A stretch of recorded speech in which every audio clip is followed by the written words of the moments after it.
Okay, excuse me. We're going to start the Mammar. Let me bring up the Shir document.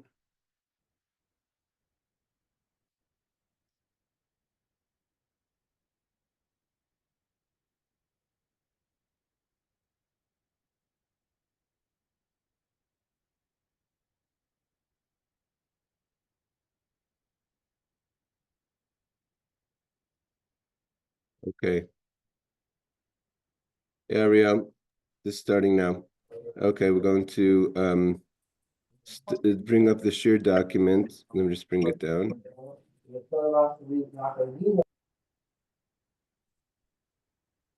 learning the Mammar. Hine called the Hine Zai Ba Medalga Lahar Mekabetz Al Gvois. So this is already Mammarim for Hilar of Shimon. This is already a Mammar for Shemais. This is a pasuk in Shir Hashirim called Daidi. I hear the sound of my beloved Hine Zaba. Medalig Alaharim, he's jumping over the mountains, Mekabes Alagvois, leaping over the mountains, jumping over the hillsides. Which means, the Alter Rebbe says, Shedileg Keitz HaYeshua, that, so to say, God skipped over the time of redemption. Mitaf Lamed, the Alter Rebbe uses the longer version, meaning 430 years, till Redushana to 210 years. So the actual exile wasn't as long as it could have been. So that's the jumping of the time. What does it mean to have redemption spiritually? Like it says, you have salvation from the right side. It says tzaddik v'noisha, the Hashem is like righteous, and He gives us salvation. So in order to understand what is the idea, to understand what is the idea of the geula, which is a Yeshua, we have to salvation. We have to understand the idea of the exile. V'yerida tzarech aliyah, and the whole point of a descent that we go sometimes, we have a fall in life in order for a stronger elevation. Like it says about the Jewish people entering into exile when Yaakov was on his way down to Yosef. So God tells Yaakov, Anochi erid imcha Mitzrayim, I will go down with you to Egypt, Vanochi alcha gamal, and I will also rise with you. Alcha, I will rise. Gamal, I will rise with you. 2 times aliyah, 2 elevations. And then God, He's mixing all the verses together to try to understand the idea of the exile and the redemption. So now He quotes the verse that God is talking to Moshe about the redemption. And this is the sign that you've been sent by me, that when you take the nation out of Egypt, you'll come back to this mountain that God is speaking to Moshe when He sends him on the mission to redeem the Jewish people, and on this mountain you'll receive the Torah. The Hainu al Har Sinai and the Mount Sinai b'Shas Matan Torah, when they receive the Torah, and then there'll be a revelation, and there was a revelation, panim al panim, face to face, and that's the sign of redemption. So he wants to put it all together.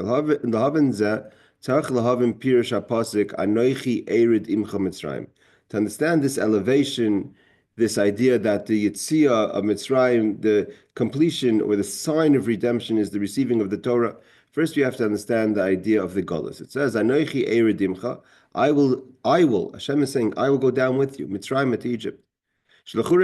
Seemingly, this statement is not understood. Why? This expression that I will go with you, I will accompany you, is only an expression that we could attribute to humans. Why? Because the person that is accompanying you, he himself or she herself was not in that place either.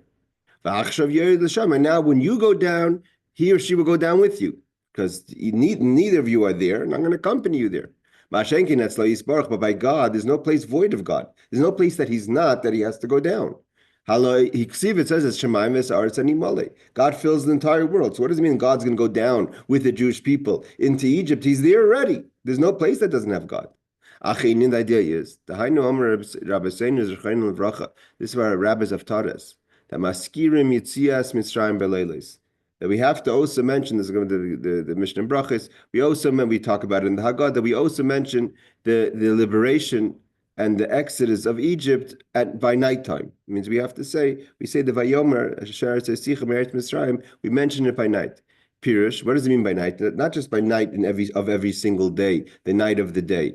We also mention Yitzias Mitzrayim. It means that too, but it also symbolizes something else, which means B'chol HaGalius. No matter what exile you will be in, meaning we left Egypt 3,000 years ago. We're in the Egypt. We're in the Galus of Edom, of Esav, of Rome. So what's this have to do with Mitzrayim?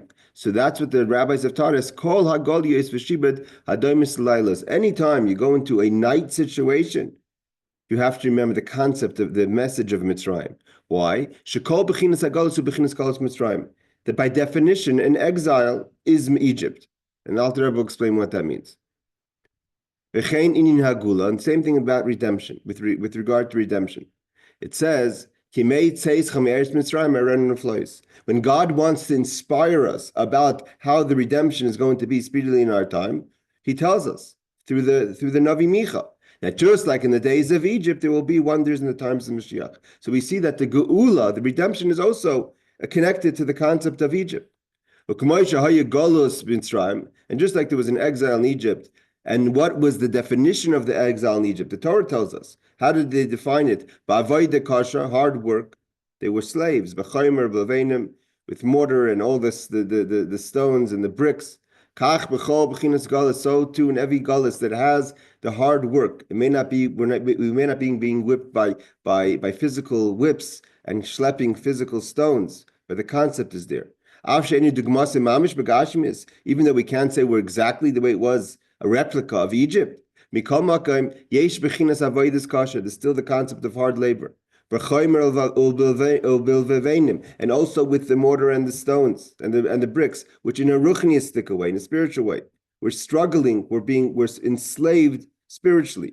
As the Zohar says, what does a chomer mean? That is the kal v'chomer of Torah, of the Talmud. Levenim da liben hilchasa, to whiten the laws. B'chol avodah kasha b'sad, the brisa is the brisa. Okay, this is the Alter Rebbe saying this hinting, but what the Alter Rebbe is hinting to us is that a person, the Rebbe talks about this in the early years, that a person has to go through hard labor. The choice is yours if you're going to throw yourself in the hard labor of Torah, trying to understand the kal v'chomer. The kal v'chomer is to understand the theories of Torah. To whiten the law means to get clarity of the law. To really understand the brisa, the expansion of the Mishnah.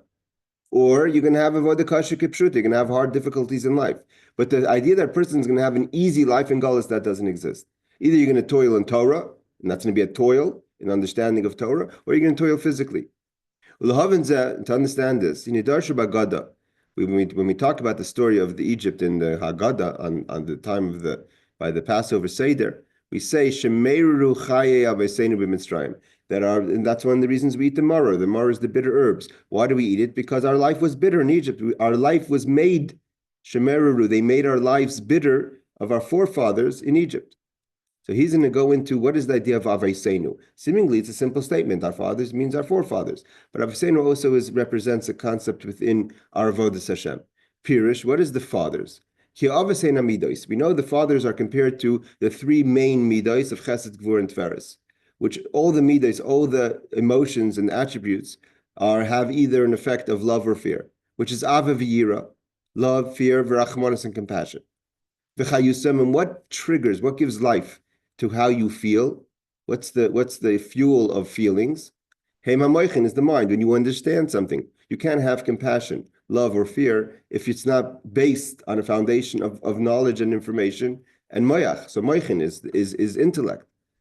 Shehein hachachma bina, which is the wisdom and understanding, begadlus Hashem, the greatness of Hashem, ladas, to know. When a person understands and knows, ki ein oid milvade, there's nothing else aside from God, v'shamayim umimal, in heaven, v'alorz mitachas, or on earth, l'mayla adin keitzu l'made den tachlis, from the highest to the lowest level, l'dal sitron on the four sides. And this is information. And his boinus, contemplation, like we learned last week. When a person has this intellect and understanding, so what it gives birth to is then that will give you love. And also fear, because God is everywhere. Understanding the how the entire world is nullified to God, created and constantly given existence by God, creates an emotional reaction of love and fear. And then, of course, he's going to explain the Rahmanas in a second, the compassion of that. If you don't have the love and fear, right? If you're not feeling love and fear, so you're feeling there's a compassion for you that you can't even awaken within yourself the feelings of love and fear. Kikol nitzis misrael, because he says like this: every spark of a Jewish person, of a Jewish soul, yesh by bechinas aviv yira, has this love and fear. Vehein hein atzmus haneshama. That's the essence of your soul.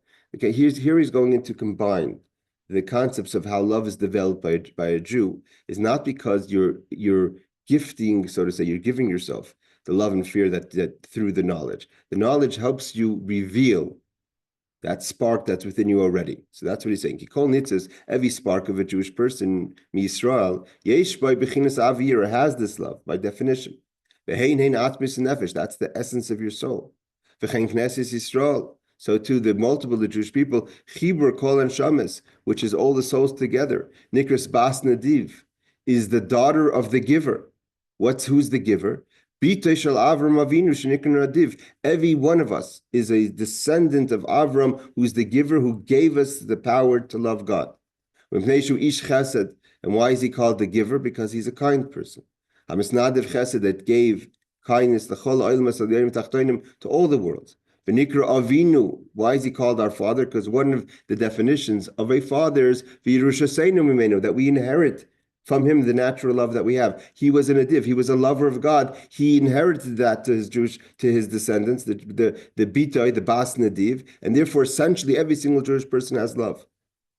So why do we have to reveal it? Why do we need the moyach? If we have the love based on our Yerusha, it's like money in the bank. Why do we have to need moyach? Why do we need to have the mind to reveal the love? So he continues, Rak mipnei, because that's the definition of galus. That's why it's called galus. Why? What's galus? Galus is not a conclusion of a reality of difficulty. The galus is why is it difficult? Why is it difficult? Because, hey, Danny, is because you're not understanding your inheritance. You don't understand that you have love for God. Because you have a choice and you make the wrong choices, that's the galus. Because the choice is within man, and you have the ability, means you have the natural feelings of love, but you transform that love. Instead of loving God, you love the total opposite. And that's why you have to awaken your love for God. You have the love, but you applied your love someplace else. Avram gave you the ability to love, but you're loving other things. And therefore, you need to use your mind to understand what you're supposed to be loving. That's the whole basis of Song of Songs from King Solomon. Im ta'iru, im tis'ayru, you get awakened. The awakening of love. And what awakens the love? The kol daidi, the sound of my beloved knocking on the door, daifik, pounding, saying, I'm here. You're not paying attention to me. And this is what our rabbis have taught us, and we've learned this before, that Anshe Yerichai, the people from Jericho, had the custom, just by them saying, Shema Yisrael, Hashem Elokeinu, Hashem Echad, that verse, those 6 words, right away they said v'hafta. They didn't say the second verse that we say of Baruch Shem Kavod Malchusei Le'olam Va'ed, which is a kind of a downgrade of the message of Shema, so we can understand. Shema Yisrael Hashem Elokeinu Hashem Echad is just saying that God is one. And from that and alone, it right away triggered love. The right away said v'hafta. We have to kind of translate it into our life, that God is our king. And because he's our king, just like a king gives everything to subjects, he's the chayil, he's the life of our existence. And only when we make it personal, then we could say v'hafta. But the people of Jericho, as soon as they announced God's oneness, they said v'hafta. The halach is not like them, because most people can't react that way to just the verse Shema Yisrael. But they were able to, and they said v'hafta. Just by them knowing that the God is one, And the truth in that, there's nothing else but God. Immediately they had a feeling of love for God without any hold up, without any interruptions. And that's when we finish the Shema. We finish off with emes v'yativ. Yativ is the translation of emes. This is a true statement that what we've said now about the love and fear of God is true. We don't just say the emes in Hebrew, in Lashon HaKodesh, we also translate it. That God is one, not just in the spiritual realm, but in the material, physical realm. Nothing else. There's no. God is not only our spiritual God. He's not only a spiritual existence. Anything that exists is part of God. The people of Yericho were able to understand that. But when we say Baruch Shem Kavod Malchusa Ili Olam Vod, what we're saying is we have to make it personal. So you're saying Shema, God is one. That's not enough. That's information. The people of Yericho, that information was enough. But the point is that we have to, just because the love we have, we've just been applying the love the wrong place. And now we have to take that love and apply it, use our mind to understand, to bring our love back to where it belongs. So that's only in a healthy relationship between your mind and your emotions. That's why Mitzrayim is in the neck, right? Because the mind is here, is in the head, and your heart is in your torso, in your body. And in order to make it from your mind to your heart, it has to go through your heart. The Meitzar Goren has to go through the small space of the throat. And that place that doesn't always translate, doesn't allow for the information to yield emotional results. You may know something and still love something else, even though you should love what you know. So he says, that's only when you apply your mind to the greatness of God, and therefore you're going to try to give birth to an emotional reaction, response to that. By applying your mind to that, you could awaken the feelings that you have of Avivayira, of love and fear, to be revealed within you, just by using your thoughts. By using the depth of your thoughts, you could awaken the natural love a Jew has for Hashem. But a person whose mind is not large enough or distracted, but it's small, to take in this revelation of godliness, machshavta, in their thoughts, la'oris ha'ava, to awaken the love. In his eyes, atzasa emuna. So what is the remedy for such a person who can't use their mind to awaken, right? To awaken their emotional reaction of love and fear for God? Litzak el Hashem b'tefillah. Call out to God, scream out to God in prayer that He should open your mind, open your heart. Your heart cries. By calling out, it awakens the ability to concentrate and to reveal. To love, to awaken the love that you can't awaken with your understanding. You cry out and beg God to open your heart. To reveal your heart. And this need, that you need to scream out to God because you can't do it directly from your mind, that itself is an experience of Mitzrayim. Meitzar Yama Chachma. Mitzrayim is from the word Meitzar, which means a contraction of Yam, of the sea. The sea of what? The sea of understanding. Your sea of understanding has been contracted, and therefore you can't awaken the love through your mind. You have to call out to God to awaken your heart. Why? Because, like I said, there's no direct flow. It doesn't flow directly from the mind to the heart. It has to go through a small, narrow space. And if your mind isn't strong enough and doesn't have the strong enough resolve, that small space of the throat, the Meitzar Garein, is going to not allow for the information to properly go into the heart, to awaken the heart. And this is a Mammar in Torah Or. So there's very deep concepts that are kind of said in words here. A little cryptic. Yaakov leaves the Be'er, the well of 7, that is a symbol of abundance. He goes to Haran. Haran is the place we said that's where Lavan lives, but Haran is also Haran is also Goren, the throat. He goes through a narrow space, like it's known. Yodechen is a reference to those who are Kabbalists. And that's why we're bitter in Egypt. Because our fathers, our love and our fear became bitter in Egypt because we couldn't awaken our fathers, which is our love and our fear. Shachais hamidos, the vitality, the life of our emotions. Yardiv nislapshu b'meitzah gar, and had to go through the narrow passage of the throat. Vaydeza nasamar, and we became bitter because we can't feel. We don't feel God. And the worst of it is not that we have no feeling. We have feelings, but for the wrong things.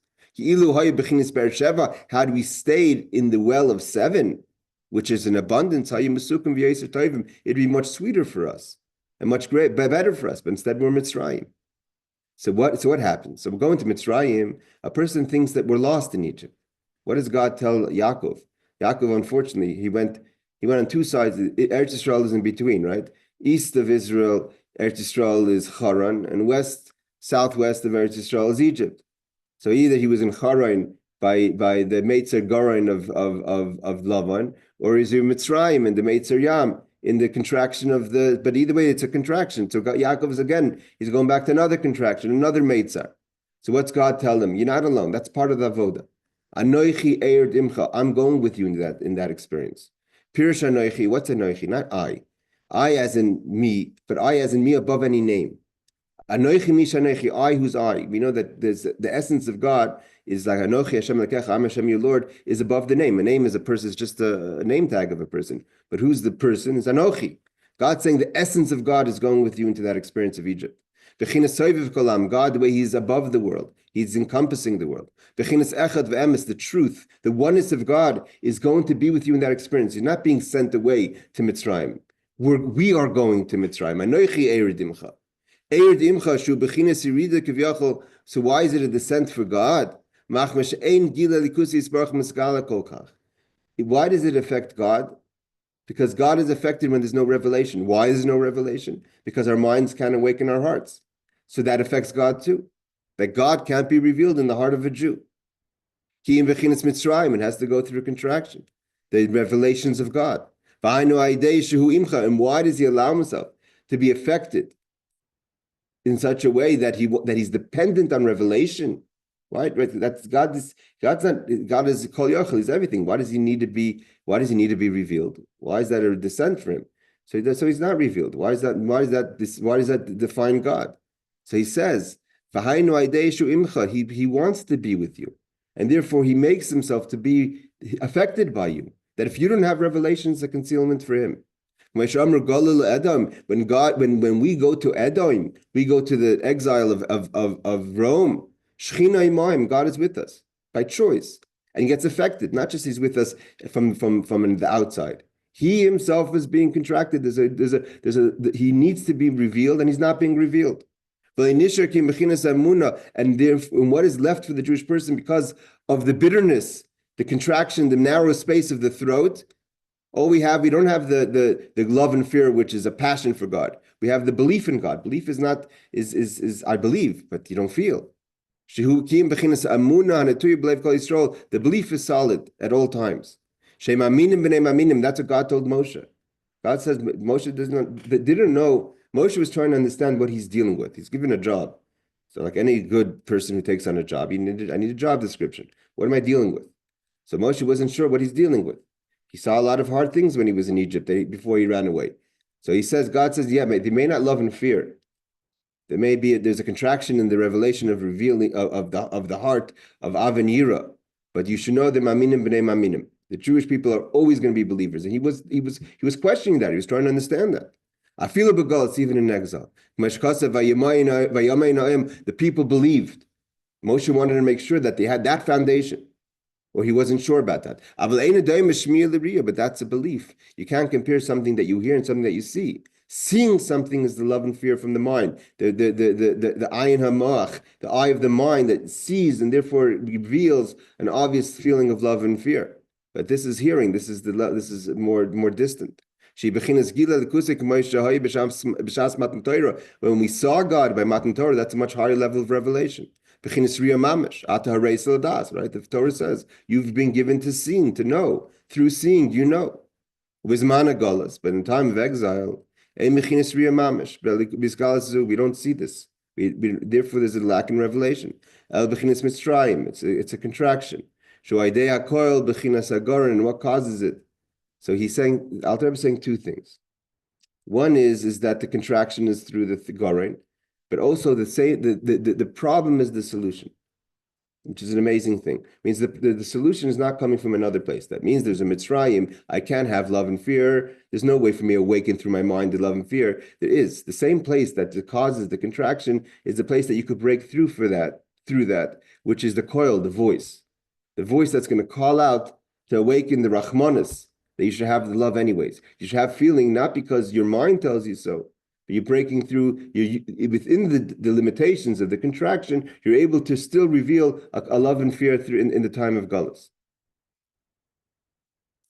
Dr. Rebbe continues, we're going to go as far as we could go in this Mammar. It has a few more pages. But even in this situation, just to call out to God there's a lot of thoughts. Rabbis machshaves is all the thoughts, atardes, that weigh on a person, right? You want to awaken to love. You want to call out. But there's so much anxiety. Right? If the coil of tefillah is the secret to break through the Mitzrayim, but there's a lot of things that mevavl us, confuse us in prayer. And what are the things that are the things that are sitting there, not allowing us to pray properly? We have sins. It's not just that we're in a bad situation. We've added to the problem by sinning. So we have avoinus, we have sins, hamavdilim, that separate, and don't allow for the prayer to be a proper prayer. It's mentioned many times. If a person can't daven, right? The person wonders, why can't I daven? I want to daven, I want to pray. Why can't I pray? Why can't I feel when I'm praying? That's already on you. Because you've built up, like in the pipes, you've built up all this plugging. You're plugging the pipes, and therefore there's limitations. So he says, the Alter Rebbe says, so what do you do when you have blockage from your own sins? Therefore, it's not enough to call out. You have to mamish awaken the compassion. It's not self-pity. Not on yourself. Once you start, this is like the Alter Rebbe says in the other Mammar, we live in a Shemitah, we live in a time of judgment. This is the Olam HaChesed. Chesed Yibana was only built, but God put in Elikim as din. So if you're going to start calling out to God and saying all your problems, God's going to say, well, what do you want from me? You just described all your problems. You're part of this. You are part of the problem. So says, where's the idea? Is to awaken compassion, not to feel bad for yourself. Oh, so I'm so unfortunate in my situation. By that, you're going to awaken judgment on yourself from the power of judgment. And then they're going to judge. God's going to say, you want to pray? What makes you worthy to pray? You return to God in a way of compassion. It's not that you feel bad for yourself. I want to pray. But if I'm not praying, God's not revealed in me. It's a galus of the Shekhinah. It's an exile of the Shekhinah because God can't be revealed in me. It's unfortunate for God. And you're not just saying it, it's not my problem, it's your problem. You're feeling that pain of God's pain. What does it mean? The galus of God, the spark of God, that's within you, and then has to live with your foreign thoughts, the things that are mixing you up. When you can't daven because your mind is running and there's anxieties and all the confusions, the bilbul that you have of life that kind of always, for some reason, sets on a person during prayer. It's unfortunate for God, for the spark of God that's part of that experience. Those are the dirty clothing. Because we know the Machshava, Tani teaches us, the thoughts is a lavush, is a garment. And our garments are dirtied. Why? Because we're thinking things we should be thinking. It doesn't mean inappropriate thoughts. It's inappropriate, it's zar, because it's not a holy thought. It's not a godly thought. It's not a proactive thought. And this is very bitter for the person, realizing what you're causing God. You're causing God an unpleasant experience. By days, you want to get rid of those dirty garments. From you, let God reveal Himself within you. That God should be able to shine on a person. When God shines, then they'll start awakening the love through the prayer, through the call, through the voice of the tefillah. And that's why it says that when our father, which is Avram, that is of the feeling of love gets captivated because he's captivated by the restrictions we place on him. So said God, Yaakov to Jacob, which is the attribute of compassion, Asher Padas Avram, that redeems Avram. The compassion we have, that we awaken for God, the godliness within us that's trapped in our thoughts and in our issues.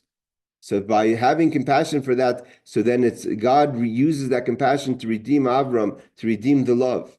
Yaakov, through the attribute of Yaakov, which is Bechinas Rachmanis, which is the attribute of compassion. Awakens the love, which is the level of Avram. And this is what it means, that our life was bitter. What does it mean, bitter? That through Egypt, the person goes down into their own private Egypt. A person has to figure out a strategy. I'm in Mitzrayim. And God's there too. So it's a double problem. It's not just me. I'm schlepping God in my Mitzrayim. I'm pulling God into my Egypt. So you have to figure out, Lashis Eitzis Benafshi means you have to figure out a strategy, Litzik al Hashem b'tefillah, how you could call out to God in prayer. Ulismarmer b'mar nafshin, to have a true bitterness, achayev, on your situation, on your life. I knew, what does it mean, your life?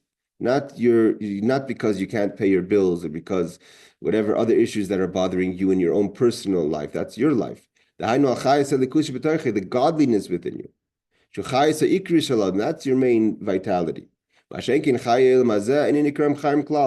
things that are lacking in your material life, in this world, that's not life. That's why it's hard. It's not easy.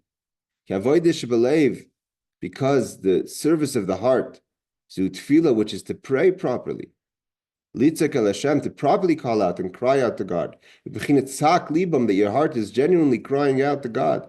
Not because you are lacking health, wealth, happiness, or something else, but for the lack of revelation of godliness within you. You call out through your voice, begroinam is your voice, that you could reveal godliness through your throat. That's not easy. That's avoid kasha. You need to use the sword of your mouth, so to say, through the tefillah. Lahachris kol klipas, to cut off all the unnecessary, the klipas, all the peels, all the tuma, the impurities. All the desires that you have that are kind of weighing on you, the confusion, everything. See, what happened in the tree of knowledge, Eitz Hadas Tov Ra, is that when there's lack of purity, there's a lack of definition, everything is mixed. The Alter Rebbe taught us earlier, there's no real good with bad, there's no real bad without good. It's very hard to separate the two. Being a kamayla mashal, and this is like a sword. Shehi cherev, a sword. She shall barzel kasha, of a very strong steel, iron. Yoichel lamed afilu b'fnei davar kasha kavanim. A true strong steel, iron sword could break even stones. And the sword itself won't get damaged. But if it wasn't a strong enough metal, then banging against your issues, you're going to break the sword as opposed to breaking the issues. So too when it comes to davening, it's not easy. Davening is an exhausting experience. Some people find davening a haven, which it's also.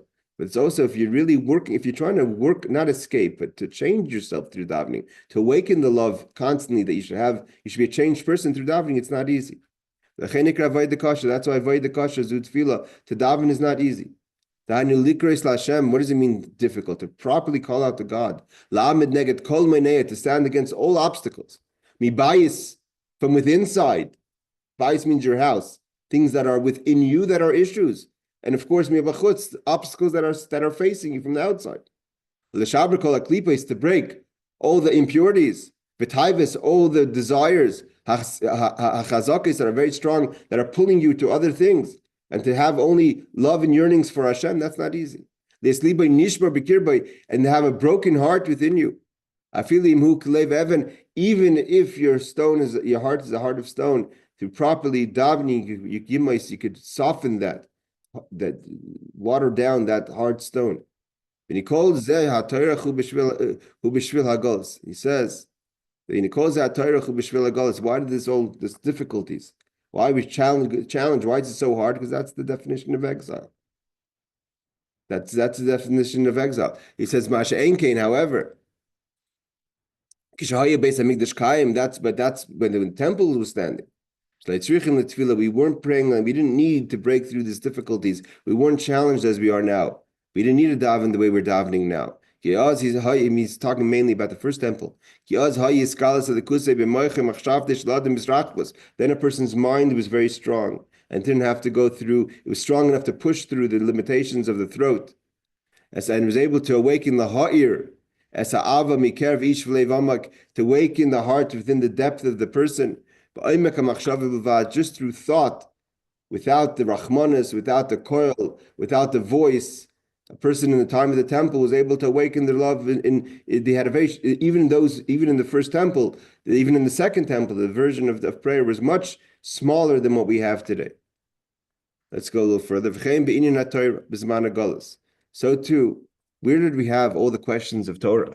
When did the Torah become more complicated? And the Torah Sheba'al Peh was written down. That's all in the second temple's time. He says, Torah, so too, when it comes to Torah's Managolas, also the Torah has difficulties now. We have to go through the Kal V'chomer. Like it says, like it says in Shir Hashirim, Shishim Hema Malchus, the 60 kings, Shmainim Pelakshim, and the 80 Pelagishes, which are part wives. And there's no limitations. Achas hi einasi. One is my dove, tamasi, my completion. And Pirush Bizarre, this means, what is Shlomo Melech saying? Shishe Malchus, what are the 60 melachos? That is Shisha Masechtes, the 60 tractates of the Mishnah. Ushmanim Palakshim, these are the Brisas. Those are the extensions. The Mishnah is the short version of the Mishnah. The expansion of the Mishnah is the Brisa. Allah say Mispar, and the worlds that have no limits, these are the laws. So these became multiple in the time of Golas. Achas hi anasi, one is my dove, tamasi, my completion. Pirsh tamasi shleimasi, my completion. She'ein shleimus etzlei kivyachol, zulus knesses Yisrael. God has no completion. It's an amazing thing what the Rebbe is saying. We talk about the greatness of God. Einod mavado, there's nothing else but God. And we talk about ani avayalei nisi. I don't change. But what makes God complete? What makes God tamasi? Shleimus etzlei kivyachol, zulus knesses Yisrael. The Jewish people made God complete. If we're not complete, He's not complete. What is the footstool of God? Is this world. We are like children of God. Ubra, and a son is kara davu, who is like an extension of the Father. V'hainu, like he says, all the revelations of the world, of the higher worlds of revelation, that everything bows to God, that all the higher worlds are nullified to God, that actually nullified to God, but in this world, there's a lot of obstacles. There's people that are oivet kacham, those who were serving the stars, those who were rebelling against God. But who is one nation in the Aretz, in the land, in the complications means what the Alter Rebbe is saying is that God is one in the heavens. That's obvious because there's no challenge in heaven. But in this world where there's concealment and there's a lot of people that are not recognizing God, who's like the Jewish people, that they find the echad, the oneness of God, even in this world. To make their hearts one with the oneness of God, and for us to nullify, for an angel to nullify themselves to God is not a challenge. For us to nullify, we also have rotzains, wants, but to nullify our wants, for God's want, that's a challenge. That's why His completion is only by us. He's not complete by the fact that an angel subjects himself to Hashem. It's like a limb of a person that nullifies to the essence of the person. Even the foot, that's outside of the main part of the body. Even the nails of the feet. As long as you're connected To the body, it's connected to the body. If you cut the nail off the body, it's no longer a part of the body. If God forbid a limb is taken off the body, even if a nail is taken off the foot, it's no longer part of the person. What makes you part of the person if you're connected? If you're not connected, you're not part of the person. You once were part of the person. That because you have a taiva, you want to separate. Shenifra, the separation from Hashem, from the oneness of Hashem. When you want your own agenda, so you like a limb that separates itself from the person. It's like one of your limbs have been cut off. Or your nails have been cut off. From the greater big of creation, you've cut yourself off from Hashem by no longer being nullified to God. If you want to really cleave to God, you can't be connected to God without being nullified to God. Love. Not to have any other wants. Like it says, that only what's within heaven I want. I don't want to have anything outside of God, anything outside of heaven. Why do we make God complete? We make God complete when we nullify ourselves to God. And how do we nullify ourselves to God today? It's through Torah. And Torah is itself a challenge. To find the halachas, to whiten the halachas, to understand it all.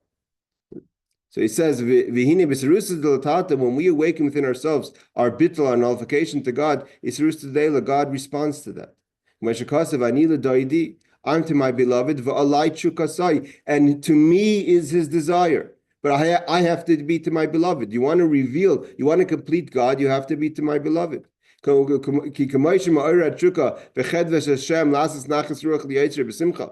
a person wants to awaken their desire for Hashem to give nachas to God through joy, that Israel takes joy in their Creator. So too God takes joy in us. He responds to us. When we take joy to be part of Hashem, He wants to be part of us. And He says, and that's the idea of whitening the law. When we want to understand, we take a passion to understand what is the halacha. This is the Rebbe says this all the time, that the idea that a person wants to be connected to God, it's not enough you want to be connected to God. And you say, I love God, I want to make God happy. Where's the happiness come? It's in the details. Hashem made it that it's in the details. There's laws, 613 laws, and the whitening of the laws, understanding of the laws, getting deeper in the laws, that is the true connection, the dveikus. That's the true ani ledodi v'alai chukasai in his desires towards us. Like it says in Yechsiv, he quotes Shir Hashirim again. Shchoira ani, I was black, v'nava, but I'm beautiful. Pirsh ki atorish v'apeh, he nears l'ein kol b'chinas shchoira. Seemingly, the Torah, the oral Torah looks dark. It seems very concealed. We don't see godliness in all these laws. Seemingly, we see no light. A person says, "Why? Don't tell me." A lot of people, you talk to people because of that, they don't want to have to do with the Torah. You say, "Oh, I don't want to put on tefillin. Why? I don't understand. What's tefillin have to do with God? I'd rather meditate." But so Shlomo says that Shchorani. It seems there's a darkness in the laws. It's just talking about worldly things. Binyan Israel, how do you plan things? Binyan Shemaminis, what is the laws of money? What's the law who owes who what? Beinish l'reyu, between people. That's all. A lot of the laws are about mundane things. Ava be'emes v'nava, but you're not seeing the darkness for what it really is. It's really beautiful. Shekol hadvarim shebehem yisaydam b'hari kodesh. There's something very deep. They just reveal themselves in our world like that. But at their root, they're connected to something very, very high. And that's the true way to find godliness, not only through meditation and not doing the mitzvahs. That the high wisdom of God, this is what God decided. That if so-and-so claims this and so-and-so claims that, the law is going to be this. That's why he says, the Libun Hilchasa. You want to really connect to God, reveal the desire God has for you. You want to have a proper relationship. It's how God says that you should have the relationship. And what's that relationship to Torah?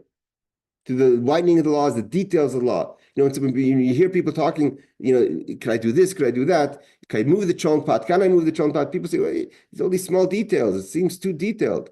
But Libun Hilchasa, that's where in the details is where you're going to find the beauty of God.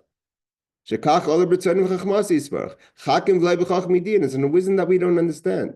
This is the whitening of the law. The laws may seem dark to you, they may seem lifeless to you, godless to you. You have to whiten them with the whitening of from above, knowing what does Hashem want? What is the law? What does Hashem want? Hashem, he has simcha mitis, and to do that with joy, with simcha. Hashem echad, in the one God, nullify what you want for what Hashem wants. And you don't want anything else but what Hashem wants. And how does he tell us what he wants? Enclose it in his Torah. What does it mean, stand up, come to me, my rayasi, my beautiful. Pirish lach la'atzmech, you want to come to yourself, you want to find the soul within you. You know that you're the first thought, and you want to get reconnected that original thought that God had in creation, which is Yisrael, the Jewish people. They come one with Hashem, that's through Torah mitzvahs. And by whitening the laws, we reveal what we learned about in Vayetze, the whitening of Hashem, the simplicity. That God shines his face towards the Jewish people. And Hashem, the joy and the pleasure God takes, his face is lit up. Like it says, God shows his face to us in a loving way. It's towards the Jewish people, and through the Jewish people. As we awaken, again, the galus is that God is not revealed in us. And God wants to be revealed in us. He made himself dependent on his completion if he is revealed in us. And how do you reveal yourself, and how do you reveal godliness? We talked about the prayer and the rachmanas, and how does it really become one with us in the Liban Hilchasa, in the laws of Torah. And by connecting to the laws of Torah, we're connecting the essence of our soul with the essence of God and revealing that within us. Like there's a reflection in the water. When you look into the water, you see a reflection. You want to see God's reflection. You have to look into the water. You have to look into the water of Torah. And let's just finish till hey. And the completion of this revelation through Torah is going to be in the time of Moshiach, Moshiach. Then we're going to see God eye to eye. Just like in the time of the giving of the Torah. The Yosim is even more than the giving of the Torah. The giving of the Torah was only temporary. After that, not too much further after that, there was the sinning of the golden calf. Then there's going to be a constant revelation, without any separation. It's going to be forever. But that's going to happen when Moshiach comes. What's our job now? He says, takes a lot of toil. To reveal this joy. It's not just to do it, it's not mechanical. You have to reveal the joy, the simcha, in God through the whitening of the law, the tool of whitening the law. What's the excitement? A person gets excited about halacha. That excitement you have, that should be about finding out what is the halacha. So that's how we do it in the time of God. It's not going to have to be found only through the simcha of the whitening of the law, but we're going to see revelation of godliness.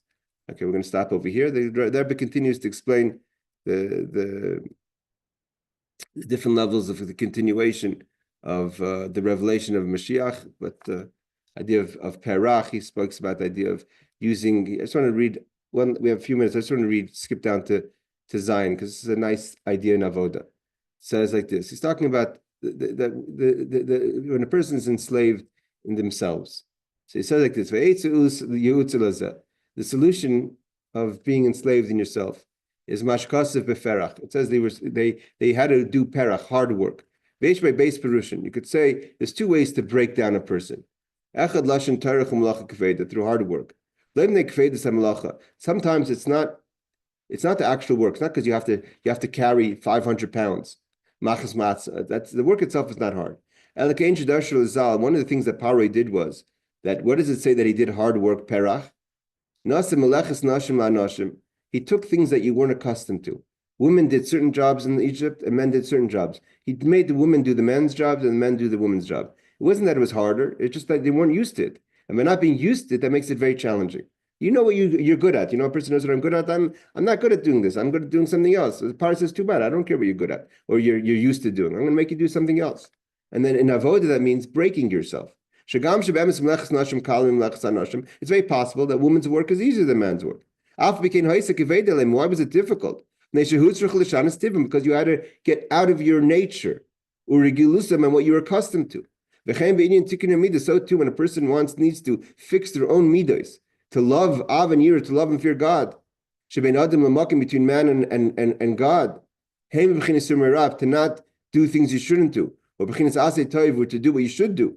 So you have to go against your nature. If your challenge is that you're not naturally a certain person, you have to break your nature. That's avodas perach. It's not that it's hard on its own. It's hard because you're not used to it. That's one thing. The second thing in avodah, he says, "Apirish bezu lashon perach." Talk nicely. Perach means peh is mouth, rach is light. This is the Alter Rebbe says a person to understand. Kamoi kas, when it comes to anger, kina, jealousy, the godless self-promotion. I'm better than the next person. This is the rule, he says. Minor rach yashiv chema. Talk lightly, talk nicely. It's going to calm down the anger. Not just that your friend won't be angry because you talk nicely to them. Your anger will calm down. Don't fan your anger. Don't fan your jealousy. Don't fan your ego. Stop. And your person says, it's just words. The words are very important. The Hainu kol hamidus rois and all the bad attributes between you and another person. So he says perach is two things. One is between you and God, and one is between you and another person. And where does it come? It comes from being difficult, gvura, being judgmental. Dial it down a bit. Talk nicely. That's a huge tool in avodah to help reveal within each other and in avodas Hashem. All right, everyone. Laila Tov. Thanks for joining. See you next class. Take care. Thank you, Rabbi.